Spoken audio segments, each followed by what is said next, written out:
Peri engineering, arts and science, pharmacy, nursing மற்றும் physiotherapy கல்லூரிகள் சென்னை இந்தியாவில் சிறந்த உள்கட்டமைப்பு கொண்ட கல்லூரிகளில் ஒன்று.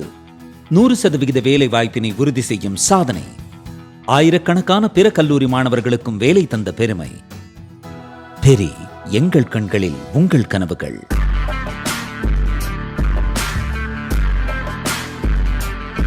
வணக்கம், ஜெய்ஹிந்த். இன்னைக்கு நம்ம சேனல்ல இந்தியா மற்றும் ஆசியாவை மையப்படுத்தி நடக்கக்கூடிய பவர் பாலிட்டிக்ஸ், அதோடைய ஒரு பிரைம் பிரேக்கிங் நியூஸை டீட்டெயிலாக அனலைஸ் பண்ண போகிறோம். 23வது ஷாங்கரிலா டயலாக், இது சிங்கப்பூரில் வருடம் நடக்கக்கூடிய ஒரு கருத்தரங்கு. இந்தோ பசிபிக் அப்படின்னு சொல்லக்கூடிய இந்து மகா சமுத்திரத்தோடைய இந்த ஃபியூச்சர் எப்படி இருக்க போகுது அப்படின்றதுக்கான ஒரு டயலாக்.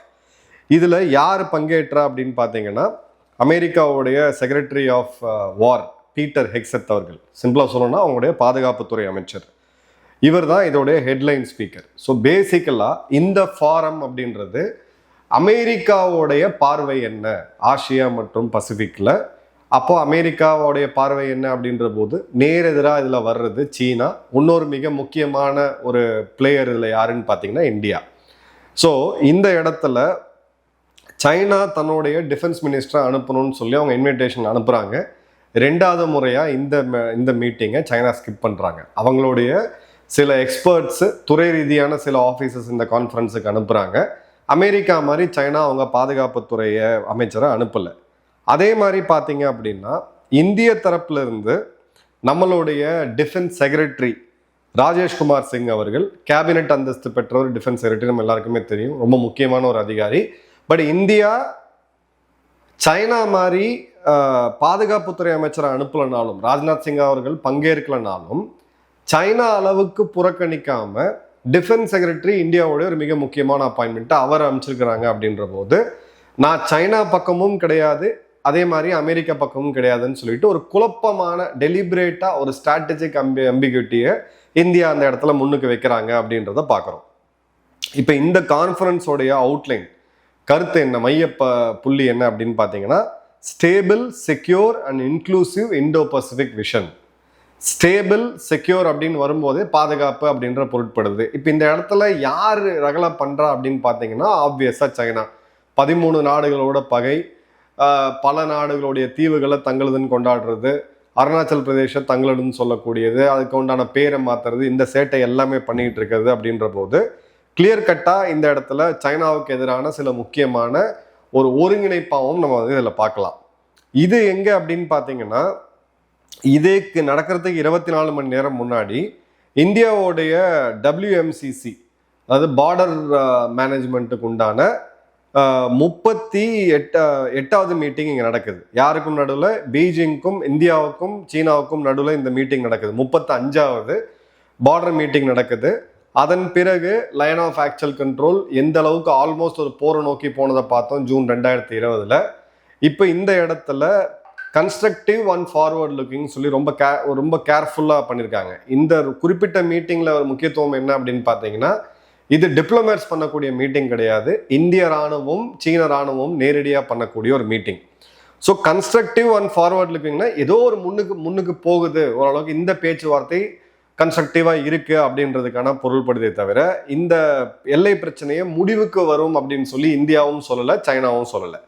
ஸோ இதுக்கு அடுத்த நாள் தான் இந்த சந்திப்பு நடக்குது எங்க சிங்கப்பூரில். இப்போ இதில் வந்து பார்த்தீங்க அப்படின்னா, ஒரு IISS அப்படின்ற ஒரு ரிப்போர்ட் என்ன சொல்கிறாங்க அப்படின்னு பார்த்தீங்கன்னா, இந்தியா ஒரு மிகப்பெரிய கன்வென்ஷனல் வாருக்கு தயாராகிட்டு இருக்கு. அந்த கன்வென்ஷனல் வார் அப்படின்றது 2 ஃப்ரண்ட் எனிமியாக அவங்க சீனாவையும் பாகிஸ்தானையும் பார்க்குறாங்க. ஸோ ஒரு முழு யுத்தத்துக்கு ஒரு கான்ஸ்டண்ட்டாக ஒரு ப்ரிப்பரேஷன் மோடில் இந்தியா இருக்கு. அப்போ இந்த மோடு தான் கண்டினியூ ஆகும் அப்படின்றது. இப்போது பெல்ஜியம், போலாண்டு எல்லை எடுத்தீங்க அப்படின்னா அங்கே 100% அமைதி. 2 நாடுகளும் சண்டை போட்டுக்கல, பெரிய அளவுக்கு இராணுவம் இருக்காது. பார்டர் மேனேஜ்மெண்ட்டில் அவங்க கஸ்டம்ஸ் மற்றும் எக்ஸைஸ் அஃபீஷியல்ஸ்லாம் கொஞ்சம் பேர் இருப்பாங்க, கொஞ்சம் பாதுகாப்பு இருக்கும். இதே நீங்க இந்தியா பாகிஸ்தான், இந்திய சீனா பார்டர் எடுத்தீங்கன்னா, IISS உடைய ஸ்டடி என்ன சொல்லுதுன்னா, இங்க பீஸ் அப்படின்றது கிடையாது, அமைதி அப்படின்றது கிடையாது இந்தியாவுக்கு. ஸோ எப்போ வேணாலும் அப்படின்ற ஒரு யுத்தத்துக்காக இந்தியா ஒரு கன்வென்ஷனல் வாருக்காக தயாரிக்கிறது அப்படின்றதும் அதே மாதிரி India will maintain militarize borders with more indefinitely. இந்த இடத்துல எந்த விதமான ஒரு தொய்வும் இல்லாம ஒரு போருக்கு எதிரியை எப்படி நீங்க பார்ப்பீங்களோ அதே மாதிரியான நிலையை தொடரும் அப்படின்றதும், அதே மாதிரி பார்த்தீங்கன்னா சைனாவோடைய இன்ஃப்ளூயன்ஸ் கேப்பபிலிட்டி பில்டிங் இந்தியாவுடைய டாமினன்ஸ்ல இருக்கக்கூடிய இந்து மகா சமுத்திரத்துல அதிகமாகிட்டே வருது, அதிகமான மிலிட்டரி பிரசன்ஸ் இருக்கு அப்படின்னு சொல்றாங்க. இப்ப இந்த இடம் தான் பீட்டர் ஹெக்ஸத் பேசக்கூடிய சில முக்கியமான கருத்துகள். இது எப்படி போகுது அப்படின்ற இந்த அரசியல் அப்படின்றத பார்க்கலாம். இப்ப இந்த இடத்துல ஹெக்ஸத் நேரடியா சைனாவை வார்ன் பண்றாரு எங்க வேர்ல்டோட டாப் டிஃபென்ஸ் ஃபாரமான ஷாங்கிரிலா டைலாக்ல.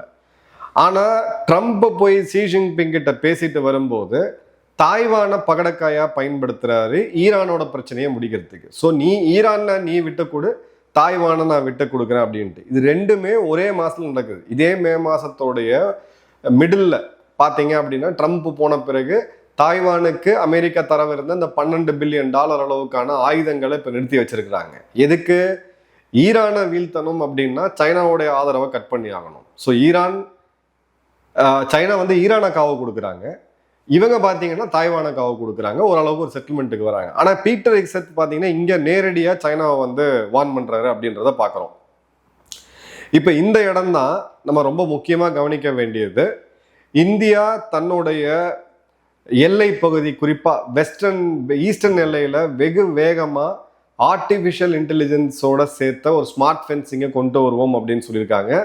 அதே மாதிரி உள்துறை அமைச்சர் அமித்ஷா அவர்கள் பேசும்போது ஒரு உத்தரவு போட்டிருக்காரு, பார்டர் ஏரியாவிலேருந்து 15 கிலோமீட்டர் இருக்கக்குள்ள எந்த விதமான ஆக்கிரமிப்பு அது யார் பண்ணியிருந்தாலும் உடனடியாக அடித்து நொறுக்குங்க, அதை தூக்குங்க அப்படின்னு சொல்லியிருக்காரு.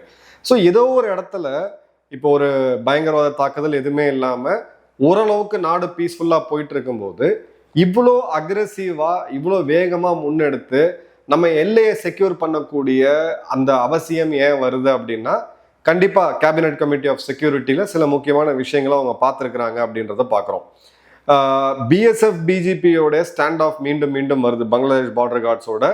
அதே மாதிரி பார்த்தீங்க அப்படின்னா ஒரு 142 ஏக்கர் பார்டர் வால் பக்கம் ஒட்டி இருக்கக்கூடிய பகுதிகள் ஆக்கிரமிப்பில் இருந்ததை இப்போ வெஸ்ட் பெங்கால் சைட்லேருந்து மீட் எடுத்திருக்கிறாங்க. இப்போ இந்தியா மற்றும் பங்களாதேஷோடைய ஹை கமிஷனர்ஸ் அவங்கவுங்க ஏரியாவில் பிஸியாக இருக்கிறாங்க அப்படின்றத பார்க்குறோம். நிறைய எக்ஸ்சேஞ்சஸ் நடக்குது. ஸோ இப்போ இந்த டூ ஃப்ரண்ட் செக்யூரிட்டி அப்படின்றது இனிமே ஏதோ கருத்தரங்கில் பேசக்கூடிய ஹோட்டல்ஸில் நடக்கக்கூடிய கருத்தரங்கில் பேசக்கூடிய விஷயம் கிடையாது. இது ரியாலிட்டி. இதுக்காக தான் இந்தியா இப்போ இந்த மாதிரியான போர்க்கால அடிப்படைகளில் நடவடிக்கை எடுத்துட்டு இருக்காங்க அப்படின்றத பார்க்குறோம். ஸோ ஐஏஎஸ்எஸ் சொல்லக்கூடிய ரிப்போர்ட்டுமே என்ன சொல்கிறாங்கன்னா, இந்தியா ஒரு யுத்தத்துக்கு தயாராகிட்டு இருக்கு. இந்தியாவுக்கு எப்பயுமே இந்த இடத்துல பீஸ் அப்படின்றது அமைதின்றது கிடையாது. ரெண்டு பக்கமும் 2 எதிரிகள் இருக்காங்க. ஸோ கண்டினியூஸாக அவங்க அதிகப்படுத்திட்டே போகிறாங்க. இது நம்பர் 1 பாயிண்ட். இந்த தேர்தலுக்கு பிறகு என்னென்னலாம் மாற்றங்கள் இப்போ வெஸ்ட் பெங்காலை ஒட்டி இருக்கக்கூடிய எல்லை பகுதியில் வந்துட்டு இருக்கு அப்படின்றத பார்க்குறோம். அதில் லேட்டஸ்டாக பார்த்தீங்கன்னா ஏஐ எனேபிள்டு ஸ்மார்ட் ஃபென்ஸ். அந்த ஸ்மார்ட் ஃபென்ஸ் முழுக்க சென்சர்ஸ் இருக்கும், ஏஐ எனேபிள்டு சிசிடிவிஸ் இருக்கும். இதோடைய லைவ் மானிட்டரிங் அப்படின்றது ஒரு அன்டிஸ்கோஸ் லொக்கேஷனில் சென்ட்ரலைஸ்டாக பண்ண போகிறாங்க. ட்ரோன்ஸ் பேட்ரோலிங் இப்போ யூஸ் பண்ண போகிறோம். இந்த பக்கம் நம்மளுடைய மேற்கு எல்லையில் இல்லாத அளவுக்கு ஒரு எக்ஸ்ட்ராடினரியான செக்யூரிட்டி அரேஞ்ச்மெண்ட் அப்படின்றத நம்ம கிழக்கு பகுதிகளில் கொண்டு வரோம் அப்படின்றத பார்க்குறோம். 3வது, எல்லை பகுதிகளில் இருக்கக்கூடிய 15 கிலோமீட்டர் ஏரியாவில் இருக்கக்கூடிய ஆக்கிரமிப்புகள் உடனடியாக அகற்றப்படணும் அப்படின்றது. 4வது, நம்ம ஏற்கனவே இந்தியா பாகிஸ்தானில் இருக்கக்கூடிய ஃபென்ஸையுமே அப்கிரேட் பண்ணுறதுக்கும் ஸ்மார்ட் ஃபென்சிங் எடுத்துகிட்டு வரதுக்குமான வேலைகள் ரொம்ப ரொம்ப ரொம்ப ஃபாஸ்ட்டாக முன்னெடுப்பாக போயிட்டு இருக்கு. 5வது, பாகிஸ்தான்ல இருந்து டனல் வழியாக நிறைய கடத்தல் நடக்குது, அங்கே இருக்கக்கூடிய பயங்கரவாதிகள் ஊடுருவாங்கன்ற பிரச்சனையை இப்போ இந்தியா இஸ்ரேலோடைய கூட்டமைப்பு ஒன்னா சேர்ந்து இதை பேசிக்கிட்டு இருக்காங்க, இந்த பிரச்சனையை எப்படி சால்வ் பண்ணணும்னு சொல்லிட்டு. ஏன்னா இதே மாதிரி டனல் ஸ்ட்ரக்சரை தான் காசால இருக்கக்கூடிய அந்த ஹமாஸ் பயங்கரவாதிகள் பண்ணாங்க. அங்கே இஸ்ரேலுக்கு எக்ஸ்பீரியன்ஸ் இருக்கு, இந்த டனலை எப்படி கண்டுபிடிக்கிறது, எப்படி பிரேக் பண்றதுன்ட்டு. ஸோ நிறைய நாலேஜ் டிரான்ஸ்ஃபர் அங்கே நடந்துட்டு இருக்கக்கூடியதை நம்ம பார்க்குறோம். இந்த நேரத்தில் தான் ஷாங்கிரிலா டயலாக் நடக்குது.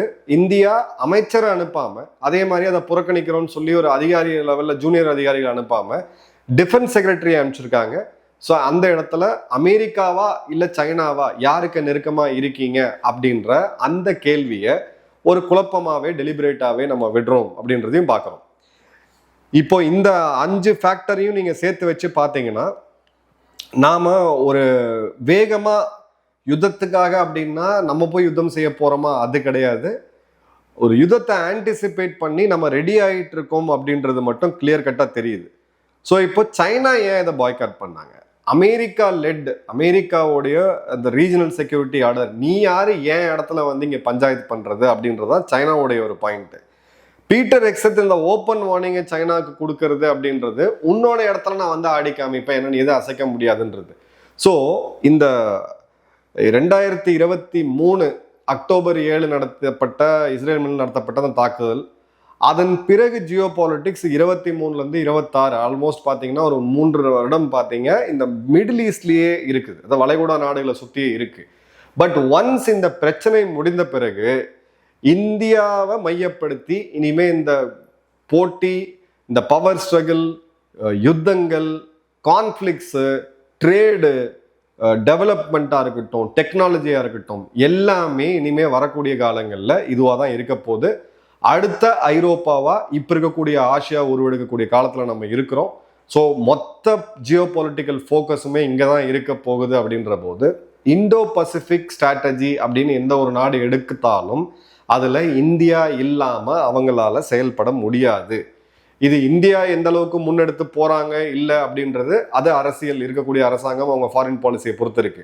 ஆனால் இந்தியாவை மையப்படுத்தி தான் இந்த அரசியல் இருக்க போகுது அப்படின்றத பார்க்குறோம். எந்த நாட்டுக்கு சீனாவை கவுண்டர் பேலன்ஸ் பண்ணணும்னு நினைச்சாலும் அந்த இடத்துல அவங்களுக்கு வந்து இந்தியா தேவை.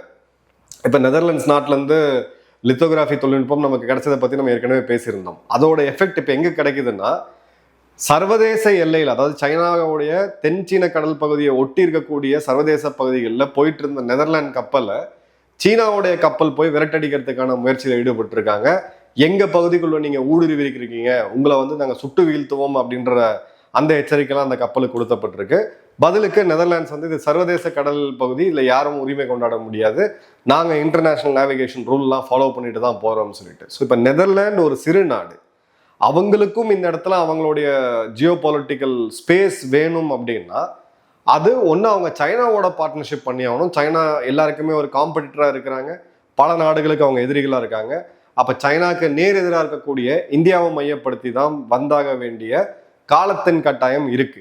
ஸோ இனிமே நடக்கக்கூடிய பாலிடிக்ஸ், இந்த வளைகுடா போர் முடிந்த பிறகு இனி இந்த யுத்தம் எல்லாமே நம்ம ஃபோக்கஸ் பண்ணோம் அப்படின்னா இந்த பக்கம் தான் இருக்கு. Interesting times ahead. உங்கள் கமெண்ட்ஸை வழக்கம் போல் நீங்கள் கமெண்ட் பாக்ஸில் போடுங்க. நன்றி, வணக்கம், ஜெயஹிந்த்.